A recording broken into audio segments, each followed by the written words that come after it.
Halo semua, perkenalkan, nama saya Jokman Stephen Gonzales Saragi dengan NIM 524312103, kelas Pendidikan Teknik Mesin, kelas B.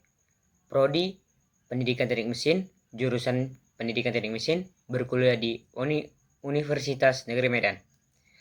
Adapun video ini saya buat untuk melengkapi tugas dari mata kuliah Perencanaan Pembelajaran dan Pengembangan oleh Pak Prof. Mursid dan Pak Nurbasuki dengan tema memahami konsep dasar perencanaan dan pengembangan pembelajaran.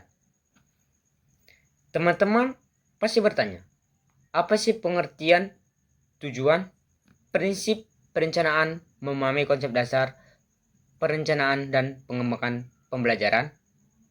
Jadi, mari kita bahas satu-satu di video ini.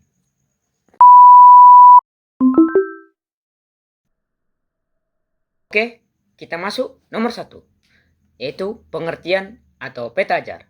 Jadi teman-teman semua, apa sih yang dimaksud dengan peta ajar? Peta ajar adalah rancangan atau gambaran awal sebelum kita mulai mengajar.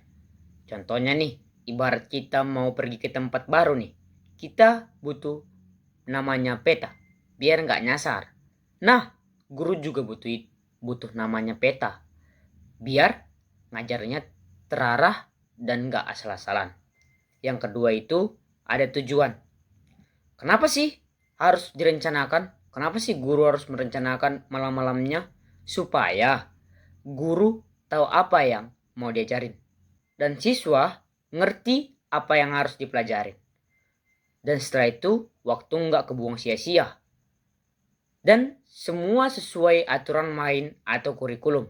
Jadinya belajar jadi lebih enak dan jelas alurnya. Yang ketiga, prinsip atau jurus dasar bikin rencana ajar. Jadi guru itu harus ngerti murid. Kita harus menyesuaikan sama kondisi dan kemampuan siswa. Luas dan fokus.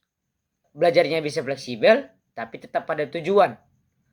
Dan pembelajaran harus nyambung semua di dalam materi, metode, media, dan evaluasi harus saling mendukung. Jadi manfaatnya maksimal, efisiensi dan efektif, nggak ribet tapi hasilnya dapat.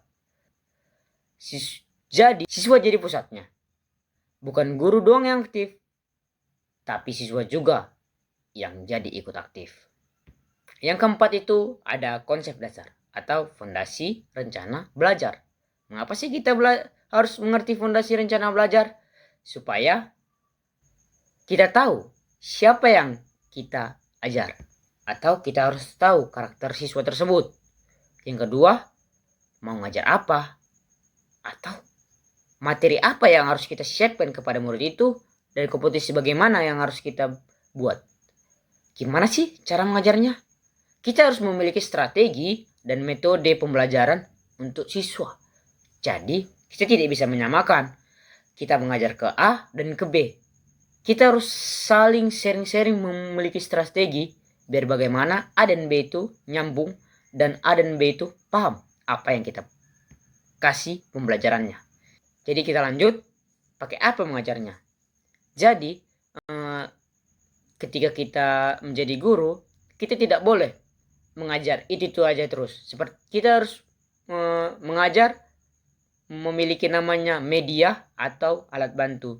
Tentu kita harus mengikuti zaman. Dan selanjutnya gimana cara mengeceknya. Jadi ketika kita sudah mengajar siswa tersebut, kita harus ada namanya evaluasi hasil belajar.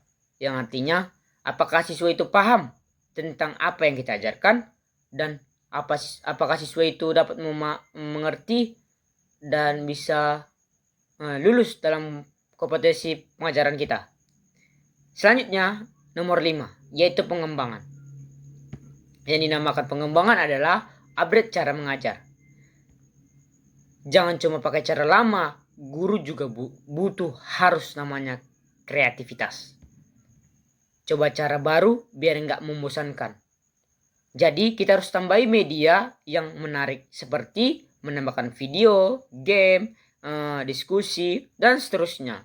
Sesuaikan materi sama zaman sekarang buat pembelajaran lebih hidup dan lebih bermakna. Jadi kita harus jadi guru, harus saling sharing-sharing ya teman-teman. Jadi singkatnya, yang dimaksud namanya peta ajar dibuat supaya mengajar enggak asal-asalan, murid enggak bingung, dan hasil belajar bisa maksimal. Tapi jangan kaku. Guru juga perlu upgrade caranya supaya belajar makin asik dan nyambung sama dunia nyata. Baiklah, sekian terima kasih hasil video saya. Saya ucapkan terima kasih.